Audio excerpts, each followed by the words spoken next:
Prices are rising! Prices are rising! Prices are rising! Freeze inflation, not the nation! Freeze inflation! Not the nation! Freeze inflation! Not the nation! Freeze inflation! Not the nation! Freeze inflation! Not the nation! Freeze inflation! Not the nation! Freeze inflation! Not the nation! The cost of living is too damn high! The cost of living is too damn high! The cost of living is too damn high! The cost of living is too damn high! The cost of living is too damn high! The cost of living is too damn high! The cost of living is too damn high! Too many landlords in the door! That's why rents will never fall! Too many landlords in the door! That's why rents will never fall! Too many landlords in the door! That's why rents will never fall! Too many landlords in the door! That's why rents will never fall! Too many landlords in the door! That's why rents will never fall! Too many landlords in the door! That's why rents will never fall! Homes for people! Not for profit! Homes for people! Homes for people! Not for profit! Homes for people! Not for profit! Homes for people! Not for profit! Homes for people! Not for profit! When workers' rights are under attack! Stand up, fight back! When workers' rights are under attack! Stand up, fight back! When workers' rights are under attack! Stand up, fight back! When workers' rights are under attack! Stand up, fight back! When students' rights are under attack! Stand up, fight back! When students' rights are under attack! Stand up, fight back! When pensioners' rights are under attack! Stand up, fight back! When pensioners' rights are under attack! Stand up, fight back! When migrant rights are under attack! Stand up, fight back! When migrant rights are under attack! Fight back! Well done, give yourselves a big round of applause.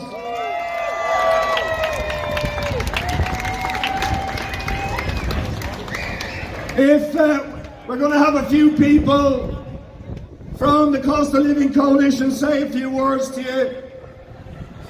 So if the speakers could make their way up towards the platform just and let themselves be known, that would be great. We all know next Tuesday is budget day, and it's very, very clear that despite the fact that we have never had as many resources in the hands of the government, that we have never seen the level of profits that are being made by corporations, by vulture funds, by landlords, by energy companies, by banks. The mantra of the government is, it would be dangerous to use the money that we have, the wealth that exists, to protect people, working people, pensioners and students from the cost of living crucifixion that they are suffering at the moment. They are saying they have no intention of changing the housing policy that has led us to the worst housing and homelessness crisis this country has ever seen. No, it's funny, isn't it? When there was a recession, when they said the country was bankrupt, when they said there was no money, the workers, the students, the pensioners, the people with disabilities got it in the neck. Austerity, cuts, wage cuts. But when there's a boom in the economy, when we've loads of money, when there's record levels of growth, The workers, the pensioners, the students, people with disabilities get it in the neck. The system is rigged. And we're saying we're not putting up with that anymore. There is more than enough wealth in this country to resolve the housing and homelessness crisis, to protect working people, pensioners, students, those with disabilities, vulnerable people from these cost of living crises, to invest in our health services and our public services. The reason they won't do it is because they do not want to tackle the real problem, which is the greed of a tiny few. That's the reality. Always, always, always, Fianna Fáil and Fine Gael, protect the few and sacrifice the many. And we have to say, we are not putting up with it anymore.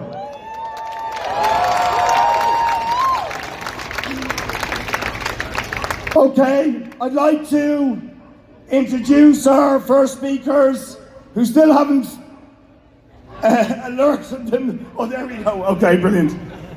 So, ours is a very broad coalition of trade unionists, of opposition parties, of disability groups, housing groups, student unions. Oh, and I should give a special shout out to University of Limerick, who sent a bus up here all the way from Limerick. Give them a big round of applause.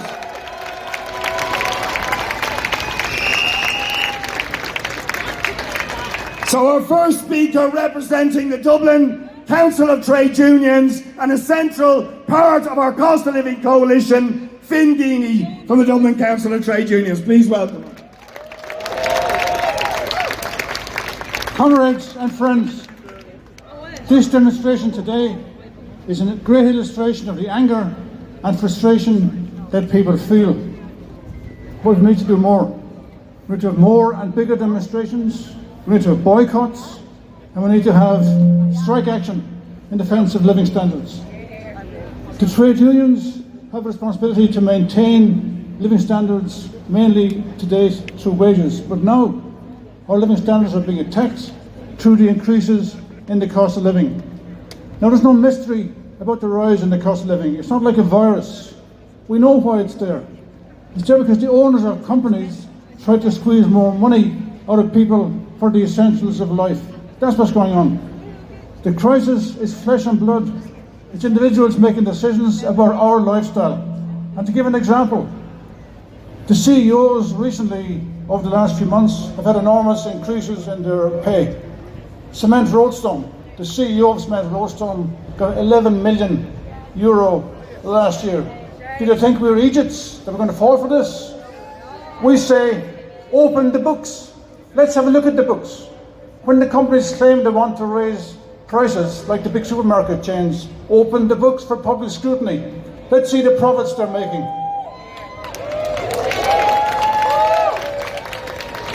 I think that must now become a central demand of all those who are fighting the cost of living. Open the books for public scrutiny. The electrical companies and the energy companies generally are saying they can't pass on the decreases in the cost of gas immediately. They'll do it over time. But when the cost goes up, the increase becomes effective immediately. Immediately. Do they think we're fools? And then they talk about commercial secrecy. To hell with commercial secrecy. Our living standards are more important than the ins and outs of the capitalist system. In housing, nobody on average wage can buy a house in Dublin now. It's 425,000. That's the average cost of a house here. Not to mention rents. People paying enormous rents can't save sufficient money to make a deposit on a house. And with regard to the banks, Allied Irish Bank last year increased the profits by 79%. 850 million extra for AIB. And Bank of Ireland, by coincidence, made roughly the same amount of money, but their profits went up by 200%. They think we're fools, that we don't notice these things. We do notice them. And the banks should be nationalised and brought it into public ownership. We shouldn't be relying on private individuals. That's another demand. Nationalise the banks and let's control what's happening to our money, and also the big financial houses. 1/3 of the cost of a house at the moment is going to the landowner.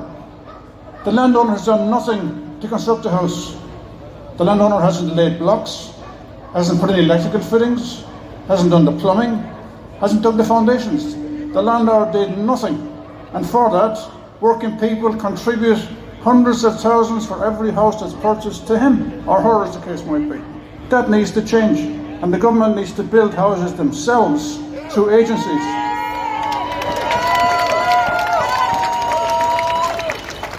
There's a belief system being put out that the only way society can function is when somebody makes a profit out of it. So if there's no exploitation, there's no progress. What kind of rubbish is that? Everybody who works for a living works as hard as they can to get the best results they can. But for the capitalists, they don't work at all. They just get money from us through the sales, the profits, the house purchasing, and so on. We have a simple demand: bring this government down and replace this government with a government of the people, committed to socialist policies and equality for everybody, and a decent health service, a decent housing system, a decent education system. We should mention, by the way, in terms of free education, to get a first-year student through school now, it's over €900. Free education. It's terrible. It needs to end. We need to change the system, so bring down the government and replace the government with a socialist government that's committed to policies of equality and policies of progress and a decent system of life for everybody. Thank you.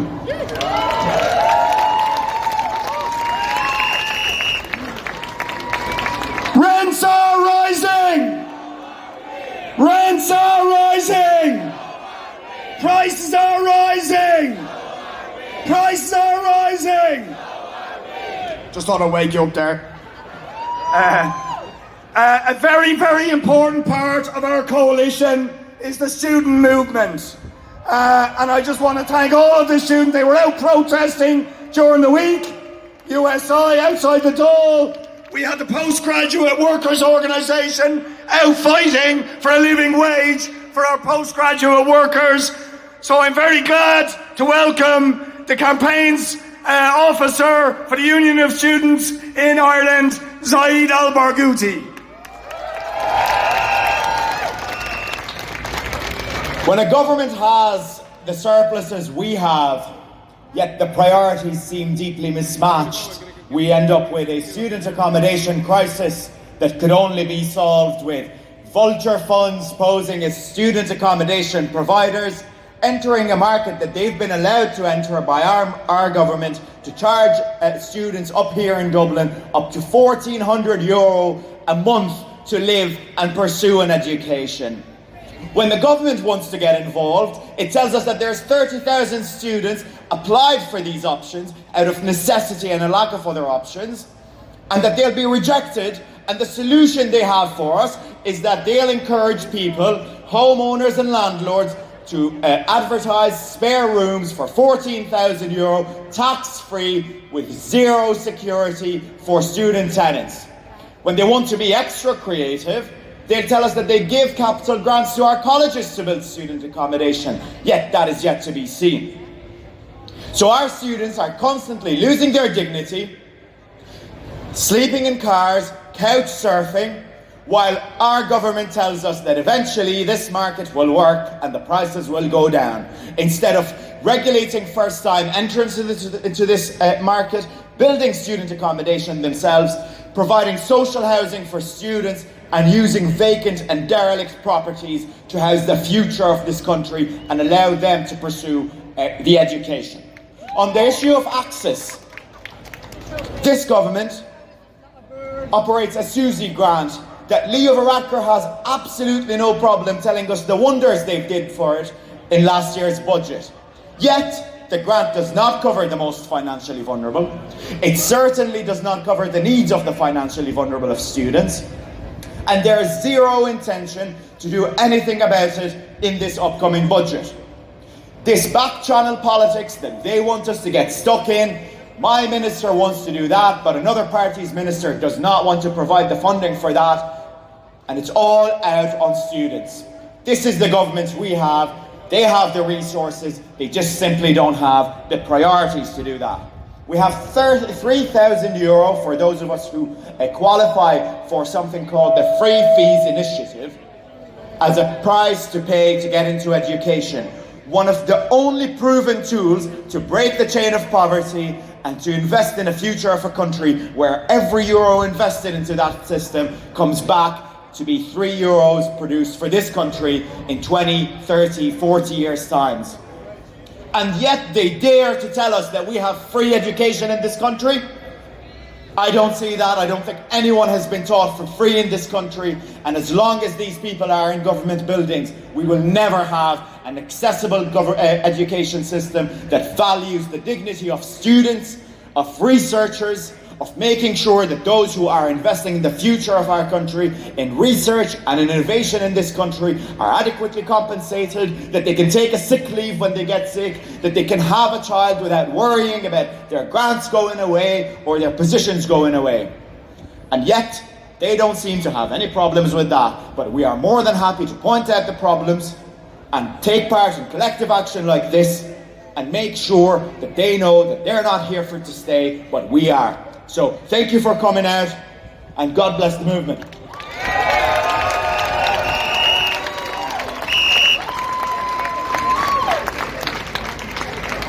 Thanks, Saeed, and thanks to all of the student unions who were part of this coalition: UCD, Trinity, TUD, Limerick, I have to give them a mention again, IADT, and many, many more who've come out. I won't list them all out.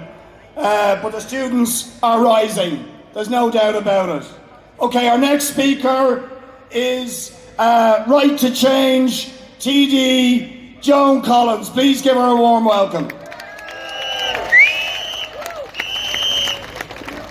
Well done, everybody, for coming out today. I think it's important that we put a marker every budget, every time we can, to this government that people are living in crisis. We're in a crisis of profit, we're in a crisis of greed, and it's the crisis of the way we distribute that wealth in our society.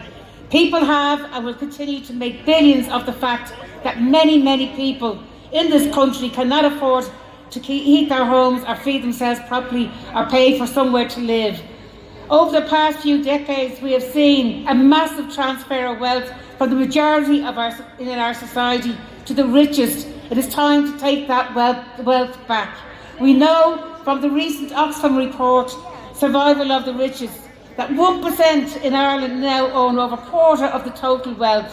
For every €93 of wealth created in the last 10 years, 31 has gone to the richest 1%. And believe it or not, less than 50 cents has gone to the bottom 50%. That is the reality of how money is being distributed in this country. We are not taking it anymore. So this country, if you earn an ordinary wage, you live in a high-tax country. And if you're rich, you live in a low-tax country. If the cost of living crisis and the housing crisis has shown us anything, it's that we can no longer afford to allow a handful of billionaires sit at the top of our society and hoard the wealth. We need a wealth tax on the super rich. We need to bring employers' PSI to at least the EU average, which would bring in at least an extra 10 billion a year. Tax the developers, tax the banks, tax the fossil fuel companies. The problem in this country is not that we don't have enough money, it's that the rich have too much. We need proper workers' rights so workers can fight for their own wages and their own conditions. We need to repeal the Industrial Relations Act and give our trade union members back their strength and independence. Stop the deplorable way the state has abandoned workers, like the Debenham workers and now the Iceland workers. We need proper labour rights and proper enforcement. This government lacks the political will to do that. Today there's a poll out saying that 25% of people are struggling to make ends meet. 58% of people are just getting by. That's nearly 85% of people in this country can't live, are struggling, and others are getting by. The other point that was made, that families with teenage children are struggling most with the cost of food, and that has replaced the issue of energy as their primary concern. And that reflects the number of people that come into our constituent offices and contact us. We are a rich country, and yet an elderly lady of 82 years of age who lives in older person's accommodation accumulated an electricity bill of €1,200.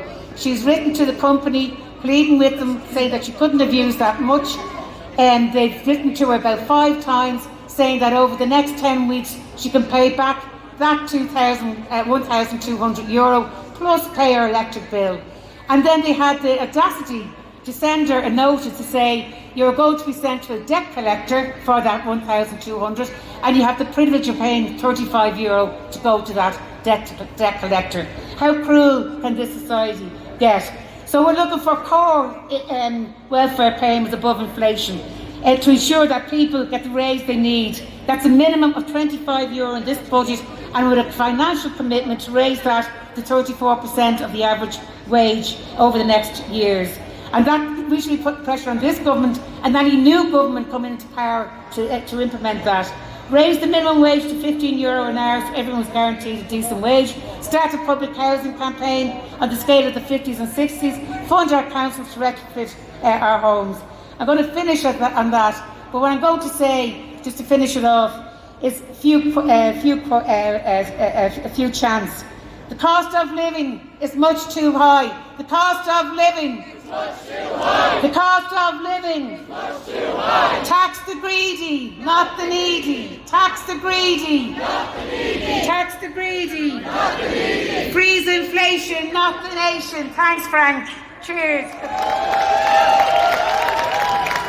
Okay, just very quickly before our next speaker, let me just alert you to 2 important things. On the 17th of October, Section 38 and Section 39, community and voluntary workers who help keep many of our vital public services and community services functioning are being forced to go out on strike because they are not being treated properly or paid properly by this government. So we need everybody here to support the Section 38 and 39 workers. Get down to the picket lines and show your solidarity. That's the sort of action we need when this government isn't listening. Give them a big round of applause. Let me also just give a quick shout out to the people from St. Michael's Estate who've been fighting for 21 years in order to get public and affordable housing in their area. What a shocking indictment of this government's failure to address the housing crisis. The vulture funds can shoot the apartment blocks up that nobody can afford in an instant, but it takes 21 years to get social and affordable housing. It tells you everything. Okay, our next speaker is Councillor Owen O'Brien from the Social Democrats. Please give him a warm welcome. Councillors, deputies, senators, comrades, I spent a few years living in both Sweden and in France. Sweden's a social democracy, France is a republic, Ireland is neither. They understand that housing, healthcare, education, transport, childcare, elderly care, they're class issues. The only way that to have a dignified life for less well-off, lower-income people is if these essential parts of society are protected. They're not commodified. In Ireland, it's way more commodified. The market provides, is the mantra here. This means we're way more exposed to global capitalism, to inflation, to price rises, to energy rises. Take transport, for example. This city used to have trams going in all directions. In the 20s, 30s and 40s, 50s, they were ripped up to make way for the car. So what have we got now? An individualised transport-based solution reliant on petrol and diesel. When price rises go up around the world, we're all in trouble. If we still the trams, it'll be totally different. These are political decisions. There's cities in Europe, Prague, Gothenburg, Lisbon, where they didn't rip up the trams. Now they've great transport systems working on electricity. Next week, we want the government to invest in housing, healthcare, transport, education, childcare, elderly care, to make them affordable, make them available.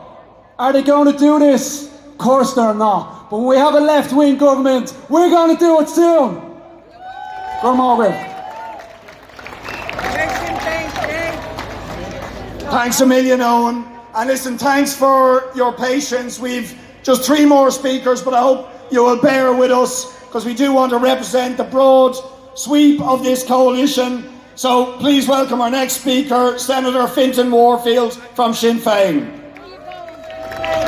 We're nearly there.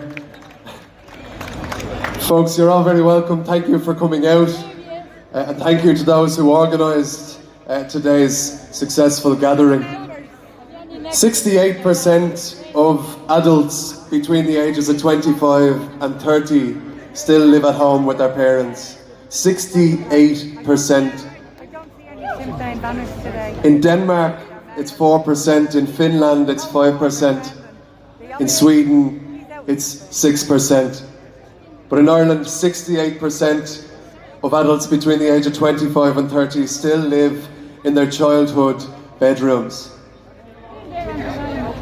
Those who rent are living in a horror show, a nightmare, where they are paying extortionate sky-high rents and getting nothing in return.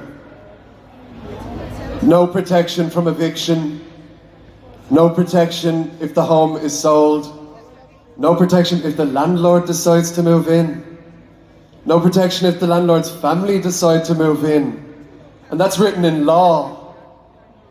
No protection for your deposit, and certainly no protection if your name is not even on the lease in the first place.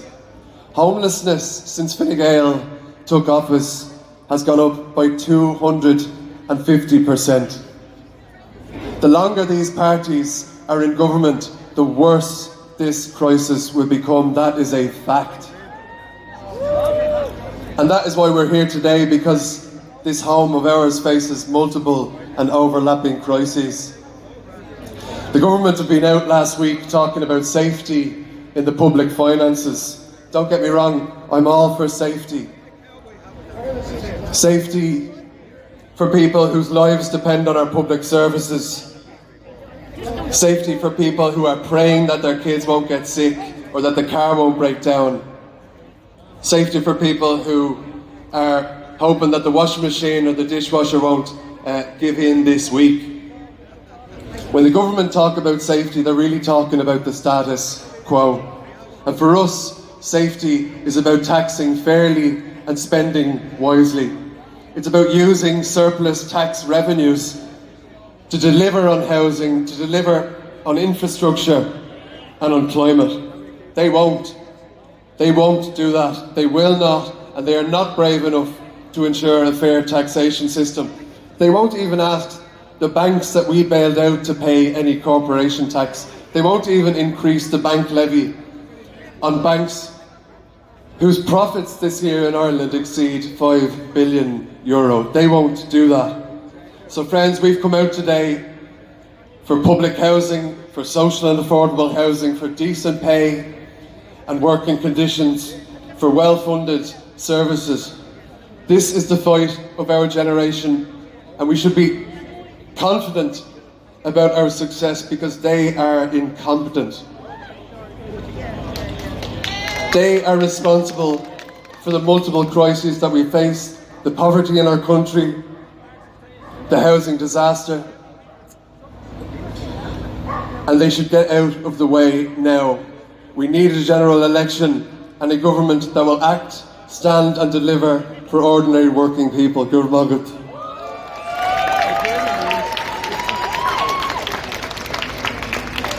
One of the most disgusting aspects of the cost of living and housing crisis is the degree to which it is impacting on our senior citizens, many of whom absolutely crippled with unaffordable rents, with the cost of living, with the cost of energy bills.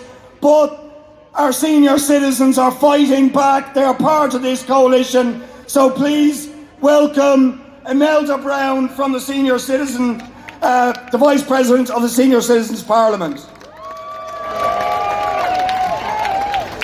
Thank you all very much. It's actually wonderful to see such a mix of age groups here today, because I have been aware that there has been an effort to drive a wedge between different age groups in Ireland, you know, young against the old, middle-aged against youth, but all of us are suffering. But because I represent the Irish Senior Citizens Parliament today, I'm just going to emphasise a few things that have particularly affected older persons. They are unduly probably affected by the rise in heating bills and electricity costs. Many of them spend much more time at home than younger people because they have mobility issues.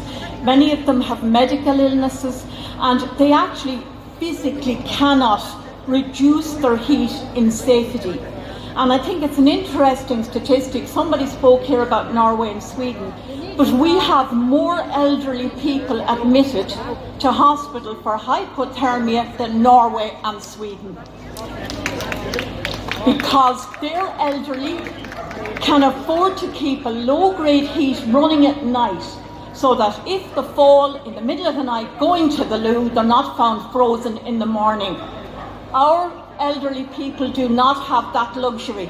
They are going to bed at 9 and 10 o'clock to save on heating with a hot water bottle, and that is the reality.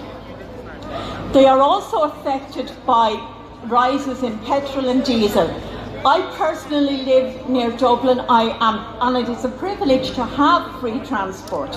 But there are thousands of people living around the country where there is absolutely no infrastructure, no transport links, and they either need to struggle to maintain their own car or they're depending on taxis. So every increase in fuel affects what they have to spend, and it's things like basic stuff, you know, like shopping and medical appointments and that. And they are also cutting back on food. There has been evidence that people are now, and it's not just elderly people, they are cutting back. Some people are going down to 4 good dinners a week, you know, apart from 6, and they're kind of really not eating quality food. And any of you with children and teenagers will know, when we go to the supermarkets, it's frightening how much good food is. Oh, there's plenty of bargains in junk. Buy 2, get 1 free, but I haven't seen it on anything that is required to make a healthy meal for a family or an elderly person. So if we get the increase that's been spoken about at the moment in our pensions, it will just about match inflation at the moment. And there is no guarantee that is going to remain even at the 5-6% it is now. We need more to see any increase in living standards. The average pensioner is living on about a quarter to a third of the average industrial wage. So we are asking that our elderly people are respected in their old age. They have all worked hard. Most of them are normal workers that pay their tax and social welfare. And I thank you today for supporting us. Thanks very much, Imelda.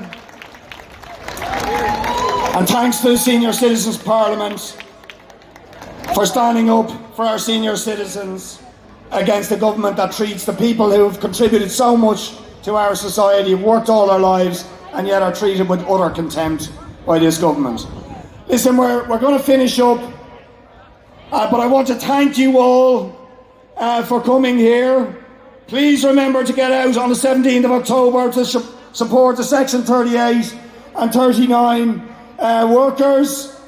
And I think one of the things we also need to say, we haven't got a date for it yet, but as well as the cost of living crisis that we've addressed, and obviously we've talked about it today, the housing and homelessness in this crisis in this country is an absolute shame and disgrace. And I certainly think we need to talk about having a mass mobilisation, tens and tens of thousands of people on the streets to demand homes for need and not for greed. And it's why I'm particularly delighted to welcome, we're going to have 2 songs to finish off, and do listen to them. This man is the best protester in this country. Martin Leahy comes up every single week for I don't know how long now, he'll tell you, 74 weeks, every week, to sing this song outside the Dáil to shame those people inside about their failure to address the housing crisis. Please welcome Martin Leahy. Thanks very much. Thanks. I just heard earlier there that it's Joe Hill's birthday today, the great American activist. I dreamed I saw Joe Hill last night, alive as you are me. Said I, but Joe, you're 10 years dead. I never died, said he. I never died, said he.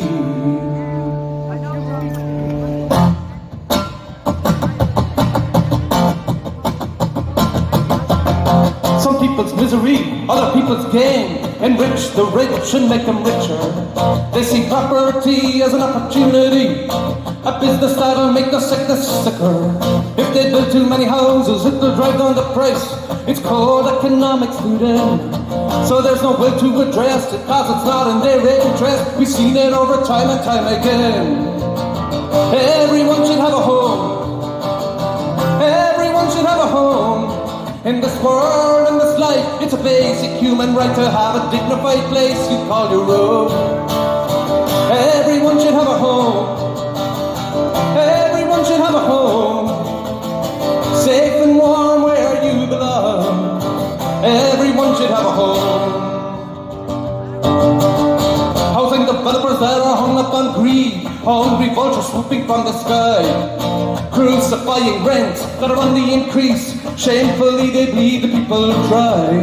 All the vacant properties, we can see them in our towns. Sign the papers, take down the boards. A home, not a hotel. A home, not a hospital. A home, not a cardboard box on the side of the road. Everyone should have a home. Everyone should have a home. In this world, in this life, it's a basic human right to have a dignified place you call your own. Everyone should have a home. Everyone should have a home. Safe and warm where you belong. Everyone should have a home.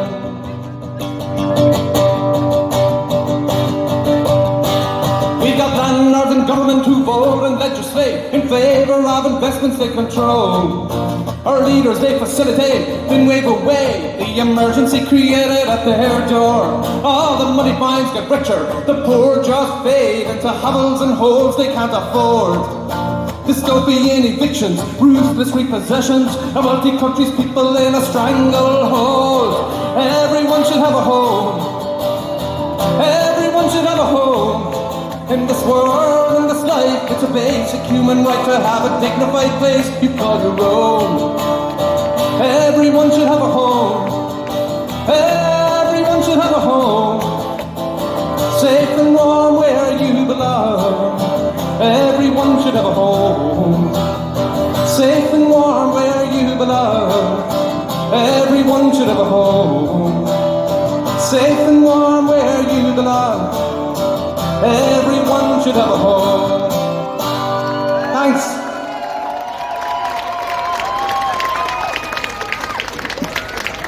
Brilliant. And it's Thursday, you're usually there, Martin, so if you ever, or he comes all the way up from Cork every single week to sing that song. So if you're around on a Thursday, around lunchtime, drop by and show your solidarity with Martin.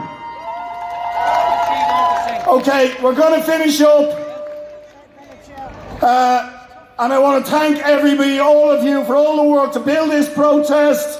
We'll see you on the next protest. Sadly, we're going to need more protests to drive this government out of office and address the housing and cost of living crisis. But we're determined to do that. So keep fighting. I mentioned St. Michael's Estate and their fight for 21 years to get affordable and social housing in their area. So please welcome one of the key activists in all of that to finish off with a song, Rita Fagan. I'm small, trying to get this started. Anyway, I got myself up here, I wasn't asked. But I'm wearing I am a vote because we are all the vote, and it's up to us to do what we do with it. So that's one action that we can do. But we are 21 years, and we are on public land, and there was 346 homes on it. And 21 years, they own the land, and they could easily build social housing. And we're not going away, and we're going to keep fighting for it, as we are for all those who are without homes or where the rent eats first. But anyway, I asked Richard Bivara, could I sing? Because I love singing. So you are all going to sing with us. Okay?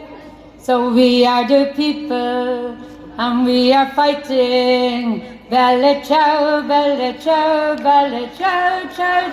We are the people, and we are fighting. We want a revolution now. And we are workers, and we're united. Bella ciao, bella ciao, bella ciao, ciao, ciao. We are the workers, and we're united. We want a revolution now. And we are women, and we are fighting.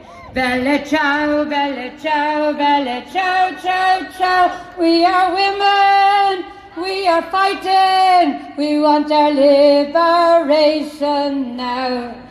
And we are children, and we are playing. Bella ciao, bella ciao, bella ciao, ciao, ciao. We are children, we are playing. We want a revolution now. And we are teachers, and we are teaching.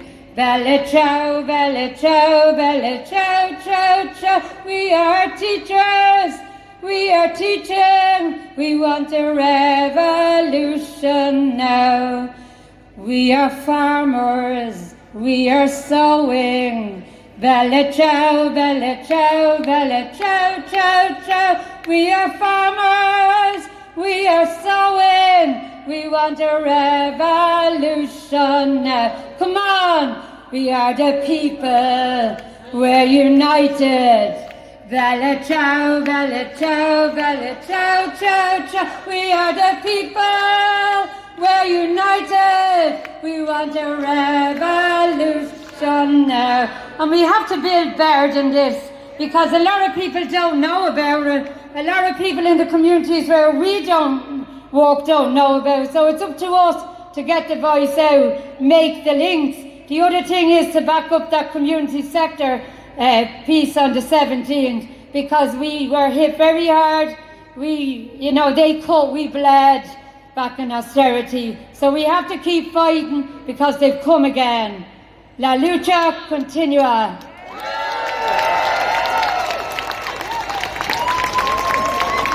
Enough said. We need a revolution now. Thanks, everybody.